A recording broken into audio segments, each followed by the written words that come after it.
There's a lot of interest in using hormone replacement therapy in women as they transition into menopause and even after menopause. There's a lot of interest in it in terms of systemic benefits, like increasing your bone density if you have low bone mass. Um, but when we think about our world of things, there's also a lot of interest in using it as a potential risk reduction strategy to potentially delay or prevent the onset of neurodegenerative diseases, both Parkinson's and Alzheimer's disease. There have not been adequate studies to show us that using hormone replacement therapy is protective against Alzheimer's disease. So we do not know fully that hormones are beneficial for women because we don't have the right trial designs to really say that definitively in the medical community. There's other growing evidence that will suggest that hormones can be beneficial if used in the right woman at the right time. When we're talking about hormones, what are we exactly talking about? We're really referring to estradiol and progesterone. Those are the two main female reproductive hormones that are often given when we think about hormone replacement therapy for women. Estrogen can come in a patch form, it can come in a cream or a gel form, it can come in a pill form.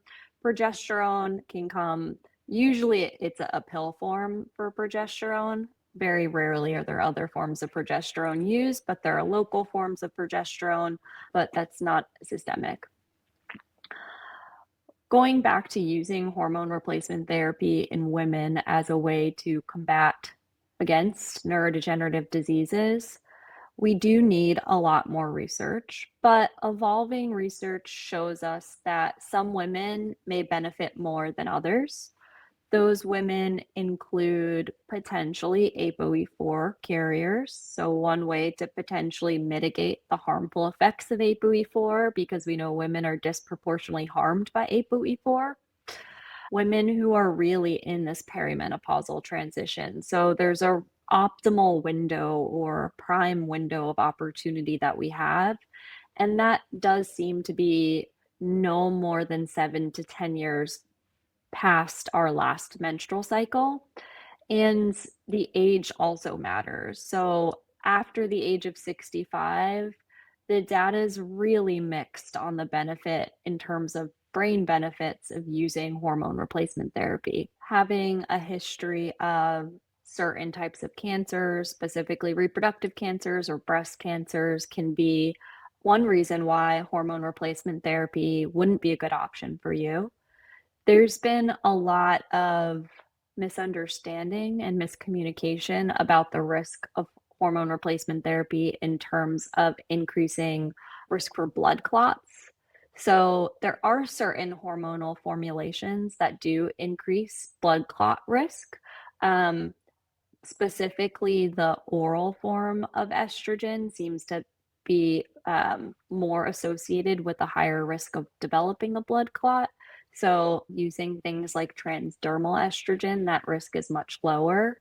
There's also been a lot of misinformation out there, or a lot of perpetual feelings that hormone replacement therapy may cause women to have a higher risk of cardiovascular disease or of a heart attack later in life. But that information has since been debunked with newer research. If you're interested in using hormone replacement therapy, it can be difficult to find the right type of provider. Usually, the type of medical provider you're looking for has a background in either internal medicine, endocrinology, or OBGYN. Usually you can look for, on their website, or when you're looking for information about their practice, you can usually look for words like female reproductive health, perimenopausal, or menopausal support. Unfortunately, because of a lot of poorly designed studies, we were all trained in medical school to really never offer hormones, that hormones were horrible and we should never use them. They're a last resort. So, big, big X on using hormones in women. The tides have changed, but not all medical practices have changed. So, if you don't feel like you're getting an adequate assessment or getting evaluated, or you don't feel like your questions are being answered appropriately, I say seek a second, third, fourth, or fifth opinion. No one is ever stopping you. Don't ever feel like I can't see another provider because I already saw someone and they gave me an answer. It's okay. I encourage all of my patients to seek multiple opinions on what I say. Every qualified professional would tell you the same thing. So don't be afraid to seek another opinion if you don't feel like you're getting the care you need. I'll also say that there are a lot of emerging online platforms now that are offering hormone replacement therapy to women. So the accessibility to it is really growing, and I think that's really awesome. So as long as someone has looked at you holistically, they've made sure that you are a safe and good candidate for hormone replacement therapy. I always worry when people use online platforms and they didn't really get a full assessment. So make sure you're getting your full assessment. Make sure that it's safe for you to be on hormone replacement therapy. I think it's a real reasonable consideration. In terms of male reproductive hormones and testosterone, I would say this is one area of science that we have a little less of an understanding on in men versus women, which is usually not the case. We usually have all of our studies on men and none on women, but here we are for this one topic. What we do know about testosterone is that acutely it seems to have cognitive benefits. So, people who have started testosterone will report feeling more attentive, their processing speed may increase, their ability to learn may increase, and I think also visual spatial skills seem to improve. Whether that translates into long-term brain benefits, we do not know. What we do know is that men in the highest percentiles of testosterone levels have a lower risk of Alzheimer's disease and dementia later in life.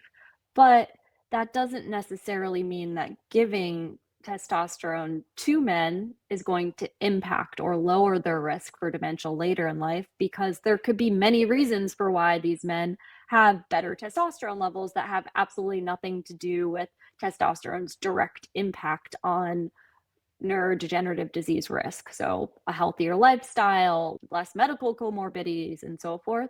So, we can't really take that as definitive evidence that testosterone replacement would benefit men in terms of lowering their risk for neurodegenerative diseases. But it's a very interesting question, and it is an area ripe for people to start studying if there's anyone listening to this that is interested in it. We hope you enjoyed this video. To access a free Mastering Brain Health course led by Dr. Richard Isaacson, visit ind.org/learn. And to directly contribute to IND's research efforts, visit ind.org/donate.